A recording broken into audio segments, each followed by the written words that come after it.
Oh, ayun na naman, oh. Kita nyo naman, ang layo namin sa music box na yan. Malayo kami dyan. Tsaka hindi tayo masisense yan. Hindi, doon nakaharap eh. Wala nang galaw EMF. Oh? Sinong mag-aakala na ang magandang tanawin na to ay may natatago pa lang abandonadong military base?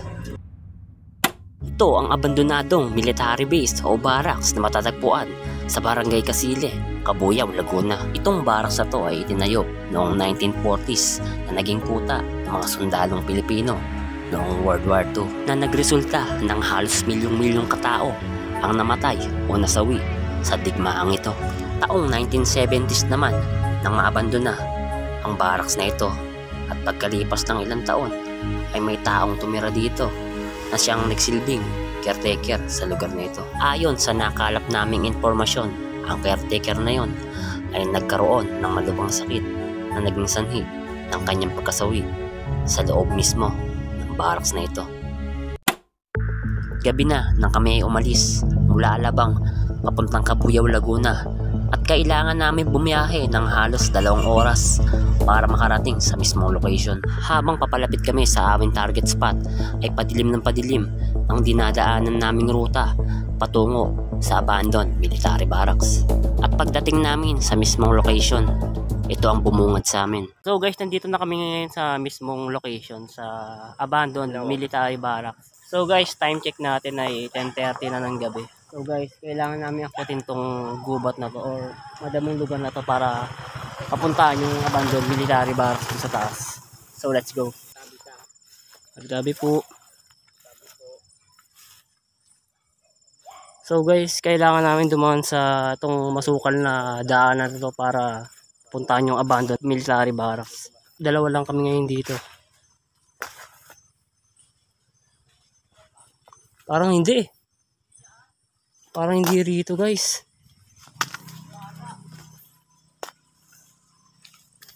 Malayo na to eh. Natatanaw ko na rito eh. Okay to. Yan.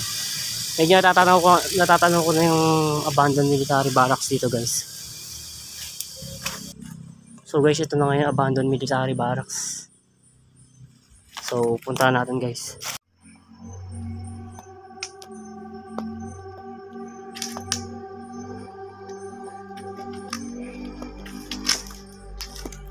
So guys, doon tayo mag-i-start sa dulo.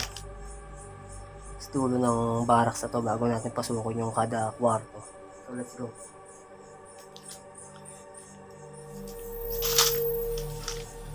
Medyo masukal lang talaga yung lugar dito guys. Tsaka mapuno. Mapapansin nyo yung mga yero. Bagsak na yung mga yero dito. Dahil sabi 1970 pa raw ito na abandon. At yung caretaker dito ay namatay daw.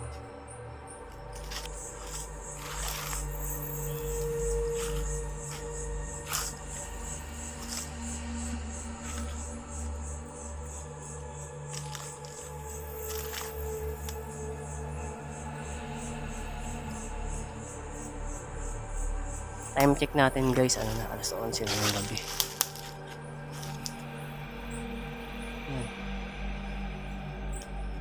Pakinggan nyo guys. Parang mayroong ano eh. May umuungol na babae. Baka ibon lang. So tuloy tayo dito sa dulo.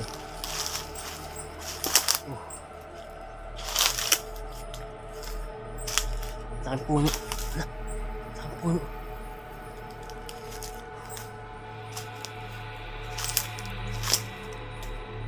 Mga yero dito, kalat-kalat na guys ah. Bulok-bulok na rin.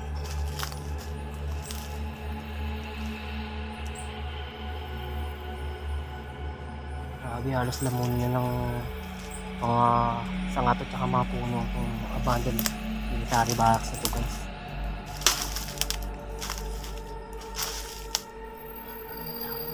Ilang eh. Sabi kasi guys, mayroon doon nakatira dito sa dulo. Mapagkamay.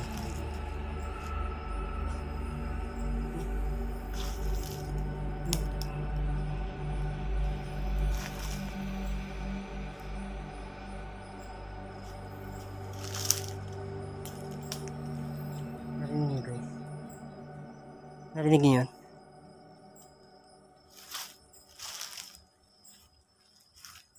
Yan. May kumakaluskus dito eh. So itong mga part dito ng kwarto or ibang kwarto rito hindi na natin mapasok guys dahil masukal na, at bukod sa masukal ay bagsak na yung mga bubong saka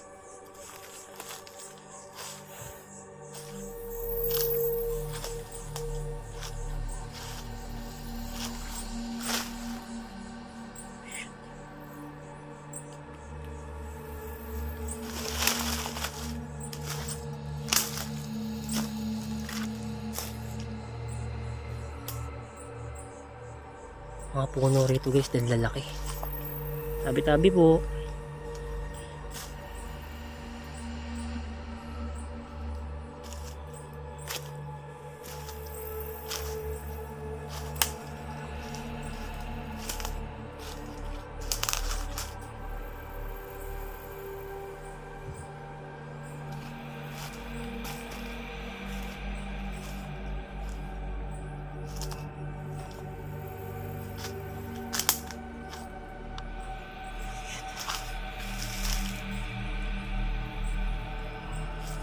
Guys, ito na yung pinakadulo.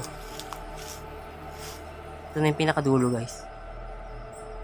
Yung ibang part dito ng ng bahay or barracks, halos lamunin na ng lupa papunta dito sa bundok. Siguro pag umuulan dito, yung butik dito pababa, kaya natatabunan na. Unti-unti na natatabunan tong barracks na to guys, galing din sa taas.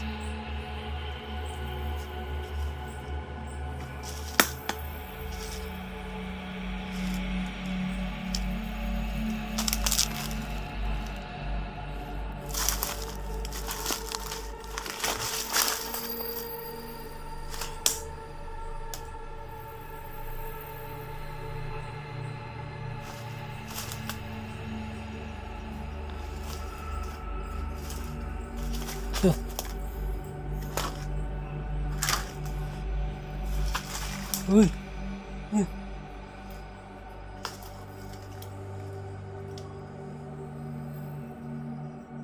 Yan.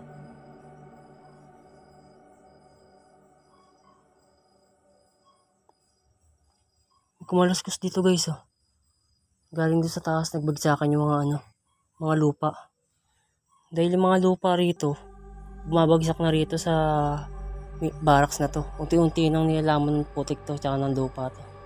Halos lumubog na sa lupa to guys oh. Itong barracks na to dahil sa mga lupa galing sa taas. Bago. Delikado sa mga yero dito. Dead end na. Siguro may mga nakakapasok din dito guys dahil may nakasulat oh. Tansan family. Ayun, may nakasulat dito may mga pangalan guys. Siguro sa araw may napasok dito. Or baka sinulat to nung dating caretaker dito dahil yung caretaker daw dito namatay daw. Kaya may ibang gamit dun guys sa isang kwarto, mamaya pasukin natin. Dun daw yung kwarto ng caretaker na namatay daw guys. May narinig talaga galing sa taas. Para siguro ibon lang. So guys, babalik na ako dun sa unahan. Pasukin na natin yung mga kwarto.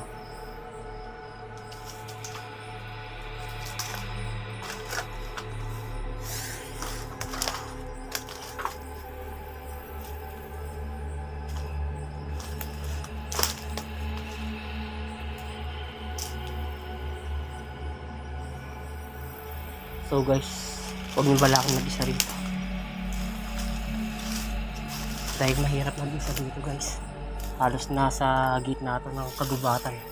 Tignan nyo naman, halos mapalibutan na siya ng mga puno at ng mga iba't ibang klase ng halaman.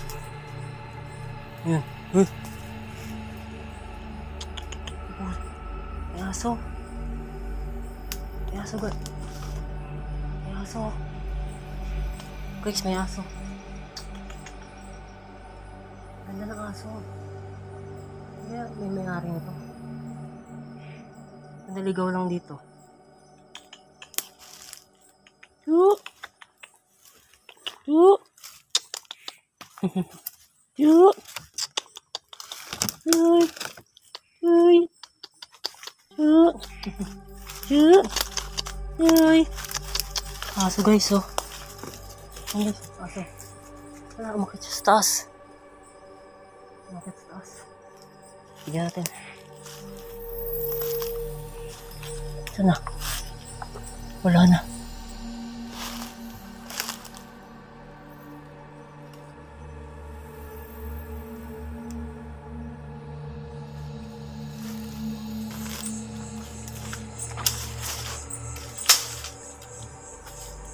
Ano bro? Tignan mo lang. May aso ron? Saan? Asong tuta. Eh, umakit sa taas eh. Doon kung narinig ako. Yun nga, narinig ko rito eh. Narinig ko. Doon, sa doon. Malapit sa akin doon. Ba't sa akin dito? Sa akin doon. Sabi ko, ano kaya yung parang ano, parang may kaluskos tsaka ano. Nandito ako sa loob. Oo. Nandito ako sa loob. Oo. Nandun ako sa likod. Nasa likod ako eh. Hindi ko makakaul na tuta. Oo nga. Eh, dito ko nakita yung tuta. Sa akin naman doon. Ano yung meron pang isa ron? Hindi ko alam. Kasi dito, banda oh, dito ko nakita sa ano yan. Yan, sa ito. Bago dumating ng dulo. Ito yung kasama ko si Reynald. Doon naman siya sa kabila. Guys, oh. Bukas na yung kwarto. Dati hindi bukas to eh, nung unang punta ko rito. Nakasarado to guys, dahil dito daw yung dating caretaker. Namatay na raw yung caretaker dito. So, pasukin natin guys.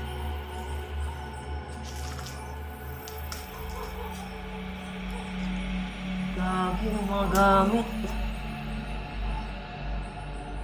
Lagi guys, may mga gamit dito. Pasok po. Wow. Daming tira dito na gamit guys, oh. May mga unan. Tapos may cabinet din, oh.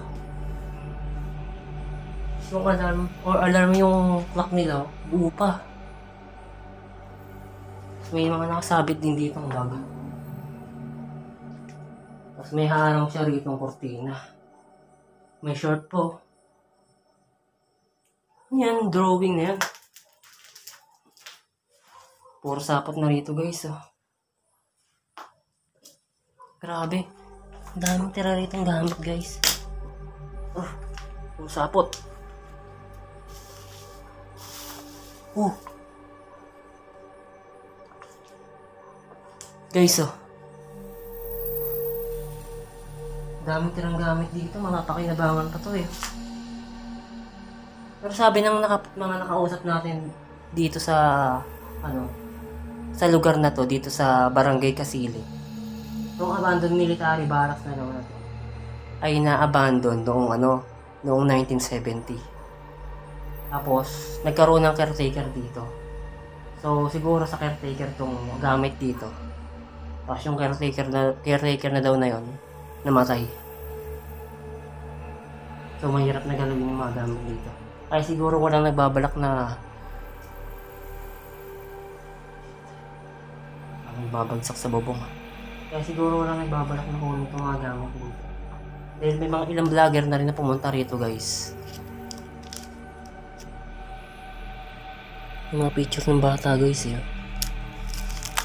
Ayun na, picture ng babae. May lumang simbahan siya. May lumang simbahan dito sa picture na to. Tapos yung picture dito babae. Siguro sa caretaker to. Ayun na.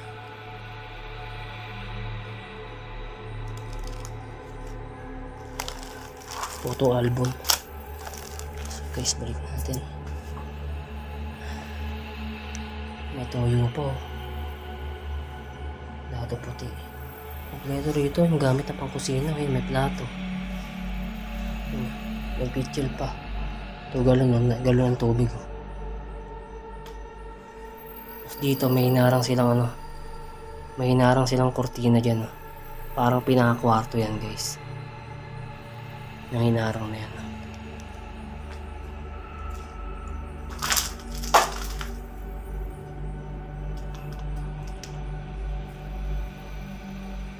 Grabe, bagsak na rin yung kisame dito sa kwarto na to guys.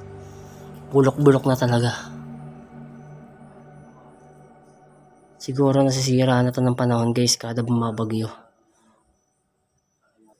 So guys, bago natin tapusin tong exploration na to sa abandoned military barracks. Kung bago ka pa lang sa aking YouTube channel, ay huwag mong kalimutan subscribe ang aking YouTube channel at i-click ang bell button para updated kayo sa bawat exploration na gagawin ko.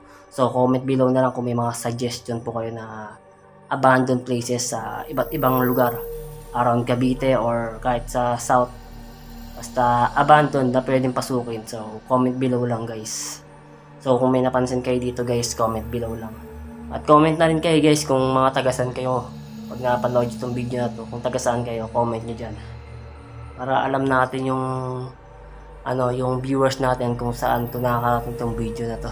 So guys, sa mga gustong puntahan tong lugar na to, add nyo lang po sa aking Facebook official or Facebook account, Reynald Espiritu Prado. Ayan, sa baba po guys. Ayan. I-add nyo lang ako dyan kung may mga katanungan kayo guys. So, salamat sa mga viewers nating nandyan pa rin hanggang matapos tong video na to. So guys, kasama ko ngayon si LCF Paranormal at ngayon nga ay matapos na ako mag-explore dito sa abandoned military barracks. Ngayon mag paranormal investigation na kami guys. So samahan niyo kami. Let's go.